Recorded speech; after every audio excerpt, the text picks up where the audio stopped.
What up, Alpha Dog here, coming at you with a pay-per-view review. Well, not really a review, more like a thoughts and discussion. It's not gonna really be in depth.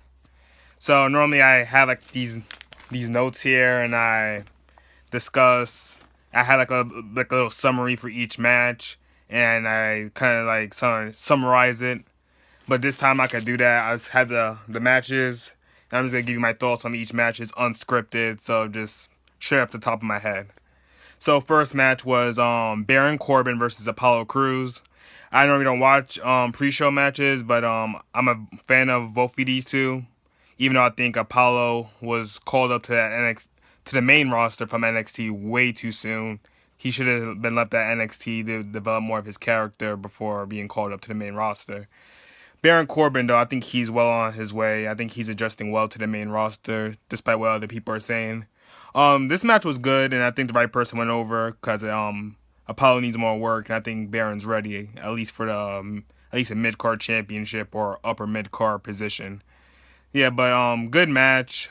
Check it out if you didn't. It's free on the YouTube channel pre-show if you don't know. But then we head to the actual show because that was a pre-show match. It's the first match is the women's championship match. Um, yeah, I like this match, but yeah, it was a good match. I think the stars of this match was Alexa Bliss and Naomi. But if you ever saw the Night of Champions 2010 six pack challenge, I thought they should have went with more in that direction where the eliminations were kind of like spread out. Like you had Jericho get eliminated in the beginning, and then you had like Edge and Cena towards the middle, and then like Wade, Sheamus, and Randy Orton towards the end. This one was kind of like I kind of knew they were probably gonna go in this direction with the back-to-back eliminations at the end. I don't know, this feels a little bit like a little cheap.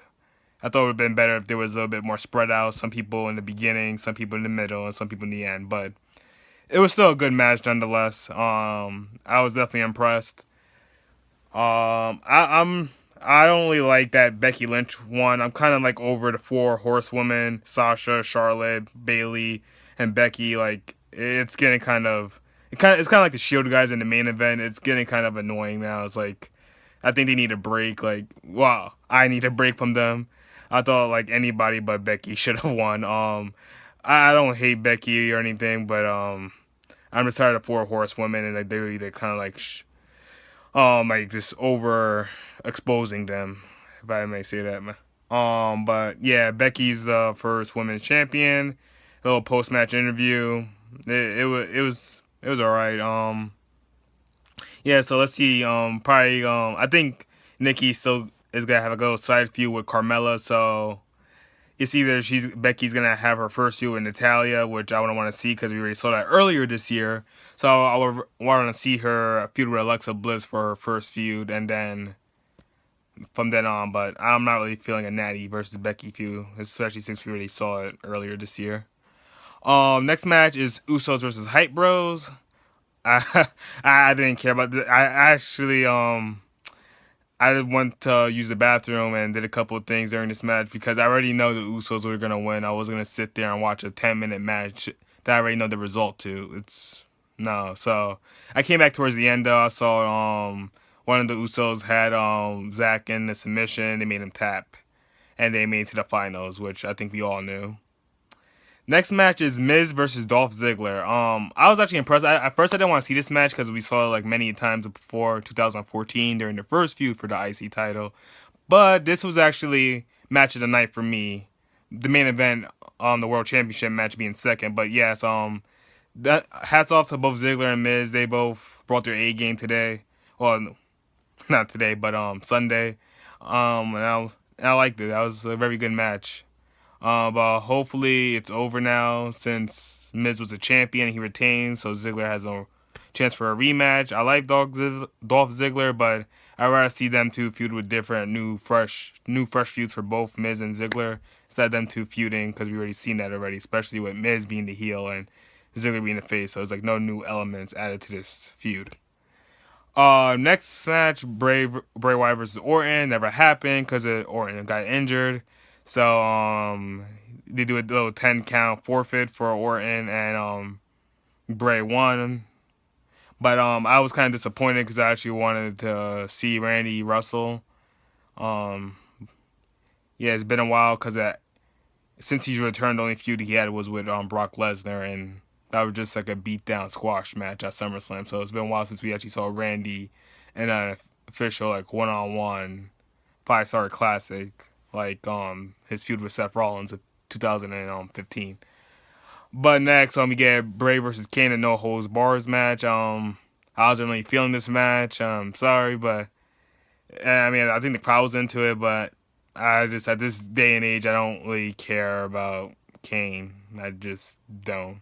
And I think that at this point, they really dropped the bomb on Bray Wyatt. They yeah, it's just like it's the same thing, rinse and repeat. Is this he attacks somebody, he does these cryptic promos, and then it doesn't go anywhere. Like there's a blow off match, but there's like no payoff. Like nothing happens. There's no character development towards him, and there's no not only character progression, but there's no continuation towards his push of getting like a title, IC title, mid card title, world title. It's just the same thing. We're just random feuds with Bray Wyatt. He cuts cryptic promos about why he doesn't like his opponent, and then it leads to this match, and it doesn't go anywhere after that. So I hope they start doing something with Bray instead of just whatever they're doing with him. Next match, Usos versus Rhino versus Slater. I was actually surprised because I didn't think Rhino and Slater was going to win. I thought they were going to have the Usos, the top heel group, win the titles, and then have American Alpha chase them towards probably to Survivor Series or even to WrestleMania. Who knows? But I was actually kind of surprised that Rhino and Slater won. I guess they're going for the whole team Hell No thing again. Yeah, I thought the Slater thing, I thought they was gonna like stretch that out into like Survivor Series, like SmackDown versus Raw, and then Slater wins it for Team SmackDown, and then that ultimately gives Shane and Bryan the reason to sign them, or they was I don't know, I thought they was gonna stretch it out a little bit more, especially because of Pop, because I thought this was kind of like a Damien Mizdow thing, like so once as soon as the gimmick is over, his pop and push is kind of over, so I don't know. Hopefully Slater keeps getting a push or something. I mean, I don't think he should be world champion, but I think he does deserve a prominent role on the roster. But yeah, Rhino and Slater win, which was surprising to me. I really thought American Alpha and Usos was gonna be the direction, and then there's gonna probably I don't know, have Rhino turn on Slater, have them feud, or have Slater keep trying to get signed on the main roster, try to get a position whether on Raw or SmackDown on the main roster. But I'm glad. I like this way better. I'm happy for Rhino and Slater, mostly Slater. I think he's been underutilized quite some time because whenever he's given something, he's knocked out the park, and he's been getting over ever since like 2012 during the like the Raw 1000 build up when he was feuding with the Legends. Like ever since then, he's always been getting a decent pop from the crowd. Last but not least, second best match of the night for me, first being the IC title match, but Dean Ambrose versus AJ Styles. What can I say about this match? Definitely better than Ambrose versus Ziggler. I look like Ziggler. It feels like Ambrose put more effort into this match than he did with his SummerSlam match. I was actually surprised. I thought they was gonna do like a whole kind of like a John Cena / Edge thing where Dean Ambrose be like the face of SmackDown. He holds the world title till Survivor Series or WrestleMania or Royal Rumble and holds it forever. I was actually kind of surprised they made AJ wanted this quickly, but I'm an AJ Styles fan. He's always been like one of my favorite TNA wrestlers, and definitely one of my favorite WWE wrestlers. So I'm actually happy for him, and probably Cena's coming back.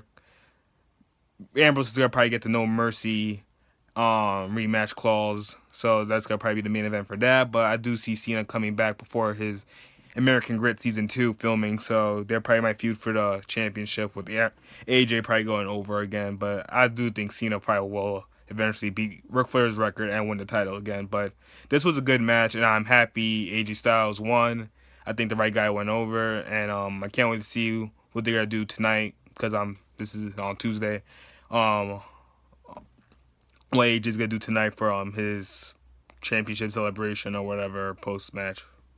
Yeah, so Tell me what you feel about the pay-per-view in the comment section below. Tell me how you feel about my video quality. I'm using upgraded cameras. That's probably why it looks better. I don't know if it does to you.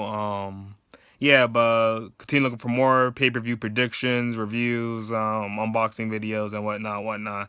So tell me how you feel about my videos or anything wrestling related below. If you want to ask me a question, give me some feedback, positive or negative, I don't care. Just let me know. And till next video, see you next time. Peace.